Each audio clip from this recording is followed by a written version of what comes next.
Welcome to NCERT Complete Cover Series.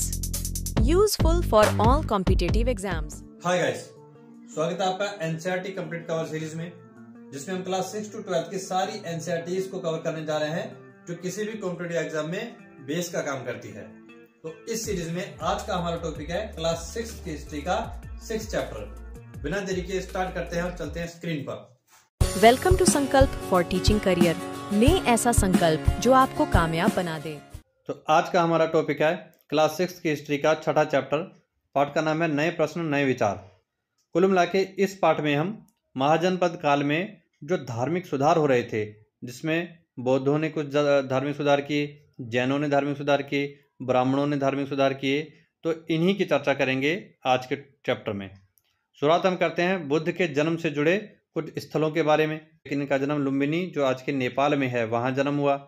उसके बाद बोध गया में इनको ज्ञान प्राप्ति हुई।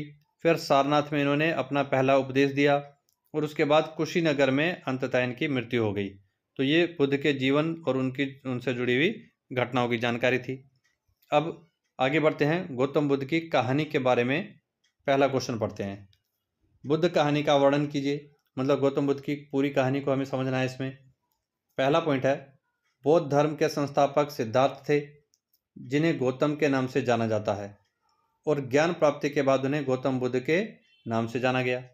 मतलब गौतम बुद्ध जो कि बौद्ध धर्म के संस्थापक थे, उनके बचपन का नाम था सिद्धार्थ और बाद में इनको गौतम कहा गया, और जब ज्ञान प्राप्ति हो गई तो इनका नाम पड़ा गौतम बुद्ध। तो आपको ध्यान रखना है, गौतम या सिद्धार्थ या फिर गौतम बुद्ध सब एक ही आदमी के नाम थे।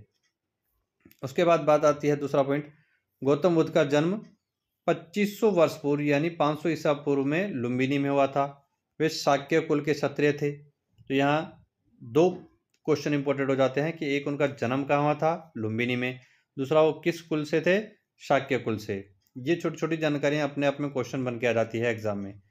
तीसरा पॉइंट है, ज्ञान प्राप्ति के लिए उन्होंने गृह त्याग किया था, फिर कई वर्षों तक भ्रमण करते रहे और फिर बिहार के बोध गया में एक पीपल के पेड़ के नीचे कई दिनों तक ध्यान किया।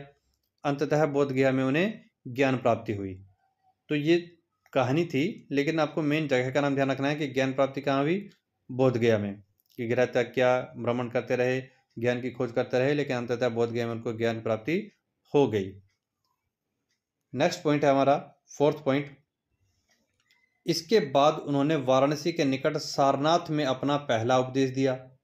ये क्वेश्चन आ जाता है, पहला उपदेश गौतम बुद्ध ने कहाँ दिया, सारनाथ में। उसके बाद वे पूरे जीवन पैदल चलकर लोगों को शिक्षा देते रहे। मतलब जो ज्ञान उनको मिला वो लोगों में फैलाते रहे।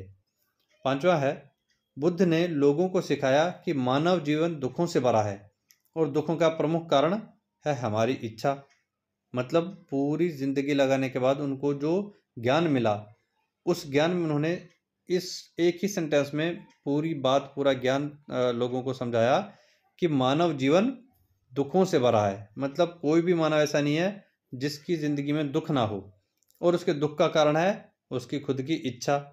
मतलब शॉर्ट में ये समझाना चाहते हैं कि जब इंसान इस पृथ्वी में किसी चीज़ की इच्छा करता है, जैसे किसी को घर महल बनाने की इच्छा है, किसी को अच्छे खान पान की इच्छा है, अच्छे कपड़े पहनने की इच्छा है, कोई भी इच्छा जो इस पृथ्वी में आपकी एक इच्छा हो, एक लालच हो, एक तृष्णा हो, वही इसके दुख का कारण होती है। मतलब जिस चीज़ की आपको इच्छा हो वो चीज़ ना मिले तो उसी कारण इंसान को दुख होता है। जबकि इनके अनुसार जीवन की सच्चाई ये है कि इंसान को अपनी उम्र पूरी करके फिर एक दिन मृत्यु को प्राप्त हो जाना है। तो इस संसार में किसी भी इंसान का कुछ नहीं है, तो किसी चीज़ की इच्छा रखनी नहीं चाहिए, क्योंकि इच्छा ही दुख का मेन कारण होती है। ये मेन बात इन्होंने समझाने की कोशिश की। बढ़ते हैं अगले छठे पॉइंट की तरफ। बुद्ध के अनुसार अष्टांग मार्ग से आत्म संयम अपनाकर लालसा से मुक्ति पाई जा सकती है और मनुष्य को अहिंसक व दयालु होना चाहिए। मतलब बुद्ध ने ये जो लालसा, जो इच्छा है, जो लालच है, इससे मुक्ति पाने के लिए एक रास्ता बताया, वो था अष्टांग मार्ग। और इसमें इन्होंने कहा इसको अगर आप अपनाओ तो आत्मसंयम से आप लालसा या इच्छाओं पर नियंत्रण पा सकते हो। और साथ ही साथ इनका जीने का तरीका इन्होंने बताया, अहिंसक और दयालु होना चाहिए। सातवां पॉइंट है, बुद्ध ने अपनी शिक्षा प्राकृतिक भाषा में दी, इसलिए उन्हें काफ़ी जन समर्थन मिला। अंततः कुशीनगर में उनकी मृत्यु हो गई। तो यहाँ दो क्वेश्चन बनते हैं कि बुद्ध ने अपनी शिक्षा किस भाषा में दी, प्राकृत तक। उनकी मृत्यु कहाँ हुई, कुशीनगर। तो ये सब था गौतम बुद्ध के बारे में। अब बढ़ते हैं नेक्स्ट क्वेश्चन की तरफ। दूसरा क्वेश्चन है हमारा, भारतीय षड दर्शन के बारे में आप क्या जानते हैं। षड दर्शन का टॉपिक पूछा जाता है। तो इसका आंसर है, भारतीय दर्शन की 6 शाखाओं को षड दर्शन कहते हैं। इन दर्शनों व उनके संस्थापकों के नाम इस प्रकार हैं। षड दर्शन मतलब भारतीय दर्शन के 6 रचनाएं हैं, उनको षड दर्शन कहते हैं। इनको किसने लिखा, उन महर्षियों के नाम भी साथ में दे रखे हैं। जैसे सांख्य दर्शन, इनको ऋषि कपिल ने लिखा। योग दर्शन, इनको ऋषि पतंजलि ने लिखा। पूर्व मीमांसा दर्शन, इनको ऋषि जैमिनी ने लिखा। उत्तर मीमांसा दर्शन, इनके रचयिता ऋषि वेदव्यास थे। वैशेषिक दर्शन, इनके ऋषि कणाद थे। और छठा है ज्ञान व न्याय दर्शन, इसके संस्थापक हैं ऋषि गौतम। तो ये थे षड दर्शन। अब हमारा नेक्स्ट थर्ड क्वेश्चन है, उपनिषद किसे कहते हैं। तो आंसर में पहला पॉइंट है, दार्शनिक विचारों के संकलन को उपनिषद कहते हैं। इसमें निम्न तरह के प्रश्न शामिल थे। मतलब छठी क्लास की एनसीईआरटी के कॉन्सेप्ट के अनुसार आपको ये तीनों पॉइंट भी अच्छे से याद होने चाहिए कि उपनिषद में किस तरह के प्रश्नों को शामिल किया गया है। तो क्वेश्चन है, मृत्यु के बाद क्या होता है, आत्मा या ब्रह्मा सार्वभौम है, यज्ञ की उपयोगिता क्या है। इस तरह के सारे प्रश्नों को शामिल किया गया है उपनिषद शिक्षा में। उसके बाद बढ़ते हैं नेक्स्ट दूसरे पॉइंट की तरफ। उपनिषद का शाब्दिक अर्थ है गुरु के समीप बैठना। उपनिषद जिसके बारे में पढ़ रहे हैं, इसका शाब्दिक अर्थ है गुरु के समीप बैठना। और इन ग्रंथों में छात्र व गुरु या अन्य ब्राह्मणों के विचार को वार्तालाप के रूप में प्रस्तुत किया गया है। इसीलिए इसका जो अर्थ है वो गुरु के समीप बैठना है, क्योंकि उपनिषदों की शिक्षा का प्रचार प्रसार कैसे होता था, गुरु अपने छात्रों के साथ वार्तालाप करते थे इन प्रश्नों में, इसका ज्ञान उनको वार्तालाप के माध्यम से देते थे। और शिष्य जो थे वो भी वार्तालाप के माध्यम से ही अपने प्रश्न पूछते थे। तो गुरु के समीप बैठ करके ये जो बैठकें होती थी, इसी में उपनिषदों का ज्ञान प्रचार प्रसार होता था। तीसरा है, उपनिषदों के कई विचारों का विकास बाद में शंकराचार्य ने किया। मतलब उपनिषद पहले शिक्षाएं चलती रही, लेकिन बाद में इन सबको मिला करके इनका प्रचार प्रसार करने का काम शंकराचार्य ने किया। फोर्थ है, उपनिषद चर्चाओं में भाग लेने वाली एकमात्र महिला गार्गी व एकमात्र निर्धन व्यक्ति सत्यकाम जाबाल का नाम मिला है। तो ये इसी हिसाब से इम्पोर्टेंट क्वेश्चन हो जाता है कि एकमात्र महिला जिसने उपनिषदों की चर्चाओं में भाग लिया वो थी गार्गी। यह क्वेश्चन आ सकता है, एकमात्र निर्धन व्यक्ति जिसने उपनिषद शिक्षाओं में भाग लिया वो कौन थे, सत्यकाम जाबाल। ऐसे ही नेक्स्ट क्वेश्चन है हमारा फोर्थ, व्याकरणविद पाणिनि कौन थे। यह क्वेश्चन ऐसे भी आ सकता है, पाणिनि कौन थे। तो इन्होंने काम व्याकरण के ऊपर किया, इसलिए ये शब्द भी साथ में मिला हुआ आता है। पाणिनि ने संस्कृत भाषा के स्वरों तथा व्यंजनों को एक विशेष क्रम में रखकर उनके आधार पर व्याकरण के सूत्रों की रचना की। तो ध्यान रखना है, संस्कृत के व्याकरण या उसके सूत्रों की रचना करने वाले कौन थे, पाणिनि। फिफ्थ क्वेश्चन है, जैन धर्म के बारे में आप क्या जानते हैं। जैसे ऊपर हमने गौतम बुद्ध के बारे में पढ़ा, ऐसे ही अब हम जैन धर्म के बारे में पढ़ रहे हैं। तो आंसर में पहला पॉइंट है, लगभग 2500 वर्ष पूर्व मतलब 500 ईसा पूर्व में जैन धर्म के 24वें व अंतिम तीर्थंकर वर्धमान महावीर जैन ने जैन धर्म का प्रसार किया।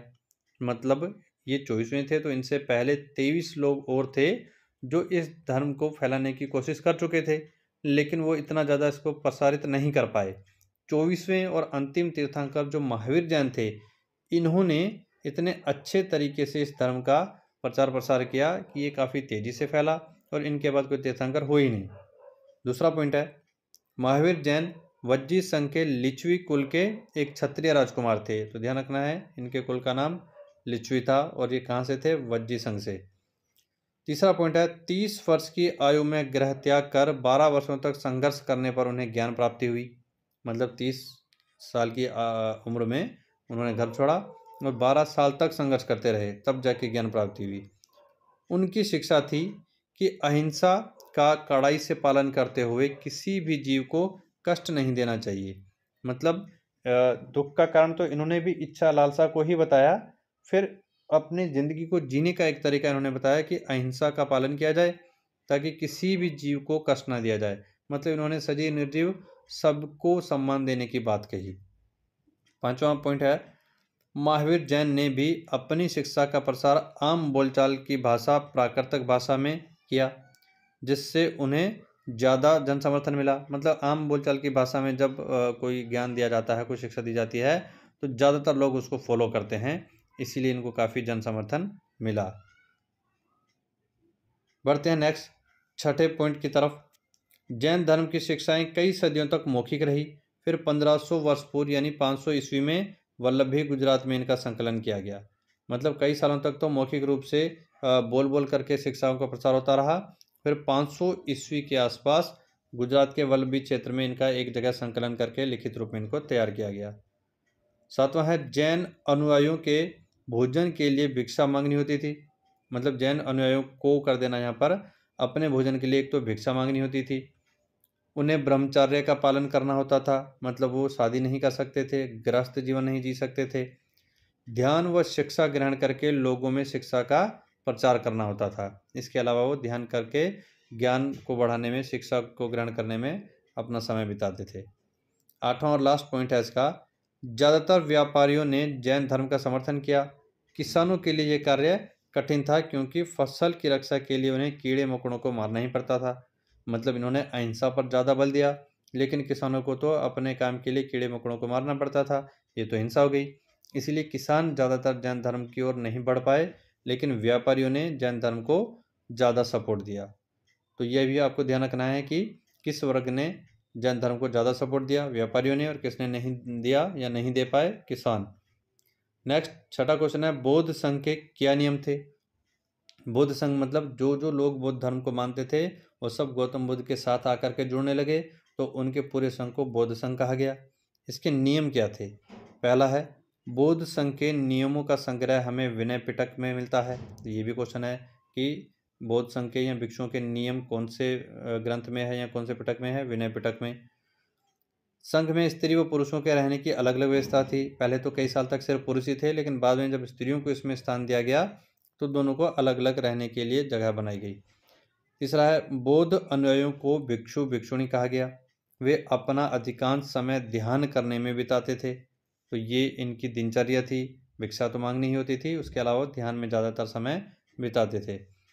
फोर्थ है, पोषण के लिए वे गांव में जाकर भिक्षा मांगते और साथ में लोगों को शिक्षा भी देते थे। तो ये दिन में उनका एक काम होता था कि भिक्षा मांगनी है, साथ के साथ लोगों की मदद करनी है, उनको शिक्षा भी देनी है। इस तरह से वो जीवन यापन करते थे। नेक्स्ट 7वां क्वेश्चन है हमारा, विहार किसे कहते हैं। इसका फर्स्ट पॉइंट है, सामान्यतः जैन व बौद्ध भिक्षु एक स्थान से दूसरे स्थान में घूमते हुए शिक्षा देते रहते थे। मतलब जैसे कुछ दिन या कुछ महीने एक जगह रहे, फिर दूसरे गांव चले गए, फिर कुछ महीनों बाद तीसरे गांव। तो इस तरह से उनका काम ही होता था अलग अलग जगह में घूमते हुए लोगों में ज्ञान बांटना। नेक्स्ट है, लेकिन वर्षा ऋतु में एक ही स्थान पर निवास करते थे, जिस कारण उनके लिए शरण स्थल बनाए गए जिन्हें विहार कहा गया। तो शॉर्टकट में आपको ये ध्यान रखना है, विहार किसे कहा गया? जैन या बौद्ध भिक्षुओं के रहने के लिए जो जगह बनाई गई उनको विहार कहा गया। तीसरा पॉइंट है, आरंभिक विहार लकड़ियों से बनाए गए हैं। ठीक है, इसको चेंज कर लेना है। लेकिन बाद में पहाड़ों को काटकर गुफाओं में विहारों का निर्माण किया गया था। तो शुरुआत में लकड़ियों से बनाए गए थे क्योंकि कुछ समय रहते थे, लेकिन जब ये ज़्यादा समय रहने लगे तो पहाड़ों को काट करके उनमें गुफाएं बना करके विहार बनाए गए। 8वां क्वेश्चन है हमारा, 4 आश्रम व्यवस्था के बारे में आप क्या जानते हैं। अभी 4 आश्रम क्या है देखते हैं। जिस समय जैन व बौद्ध धर्म का प्रसार हो रहा था उसी समय ब्राह्मणों ने जीवन को 4 अवस्थाओं में बांटा, जिसे 4 आश्रम व्यवस्था कहते हैं, जो इस प्रकार थे। मतलब पूरे जीवन को इन्होंने 4 हिस्सों में बांटा। ये देखो उन सबकी आयु दी हुई है, उसके आधार पर इनको नाम भी दिए हैं। पहला है ब्रह्मचार्य आश्रम, और ये होता है जन्म से 25 वर्ष तक। इसमें क्या करना होता है? ब्रह्मचर्य का पालन करते हुए शिक्षा ग्रहण करना। मतलब ब्राह्मणों ने हिंदू समाज के लिए ये नियम बनाए कि जन्म से 25 वर्ष की आयु में जो भी लोग होते हैं वो ब्रह्मचर्य आश्रम में होते हैं, और उनका काम होता है ब्रह्मचर्य का पालन करना। ब्रह्मचर्य मतलब इस एज में वो शादी वादी नहीं कर सकते, सिर्फ ब्रह्मचर्य का पालन करते हुए शिक्षा को ग्रहण करने पर उनको ध्यान देना चाहिए। जब उम्र 25 से 50 के बीच में हो तो वो होता है गृहस्थ आश्रम, और नाम से ही पता चल रहा है कि इसमें पारिवारिक जीवन पर ध्यान दिया जाता है, गृहस्थ जीवन पर ध्यान दिया जाता है। फिर 50 से 75 की आयु का जो वर्ग है इसे वानप्रस्थ आश्रम कहा गया, और इसमें वनों में रहकर साधना करने पर ध्यान दिया गया कि इस उम्र के बाद अब गृहस्थ जीवन छोड़ो, अब आप साधना करो भगवान की भक्ति में। फिर 75 से अधिक, अब 75 से 100 तो कर नहीं सकते क्योंकि ज़रूर थोड़ा ना सबकी आयु 100 हो। 75 से अधिक जो भी उम्र बची है उसे संन्यास आश्रम कहा गया। इसमें सब कुछ त्याग कर सन्यासी बन जाने पर ध्यान दिया गया कि अब आपको सही सोचना है कि इस संसार में आपका कुछ नहीं है, आप सन्यासी बन के अपने आप को पूरी तरह से ईश्वर को समर्पित कर दें। नेक्स्ट 9वां क्वेश्चन है, जरथुस्त्रवाद का क्या अर्थ है। आंसर में पहला पॉइंट है, जरथुस्त्र एक ईरानी पैगंबर थे। उनकी शिक्षाओं का संकलन जैन अवस्था नामक ग्रंथ में मिलता है। मतलब कि ईरानी पैगंबर थे एक जरथुस्त्र, उन्होंने जो शिक्षा दी वो जैन अवस्था में मिलती है। तो कहाँ मिलती है ये भी क्वेश्चन आ सकता है, ध्यान रखना है, जैन अवस्था में। जरथुस्त्र की मूल शिक्षा है सद्विचार, सद्वचन तथा सद्कार्य। तो ये कथन भी आ सकता है कि सद्विचार, सद्वचन, सद्कार्य किनकी शिक्षा है, तो आपको ध्यान रखना है जरथुस्त्रवाद की ये शिक्षा है। नेक्स्ट है इसका तीसरा पॉइंट, जरथुस्त्रवाद ईरान का एक प्रमुख धर्म रहा है। बाद में कुछ जरथुस्त्रवादी गुजरात व महाराष्ट्र में आकर बस गए।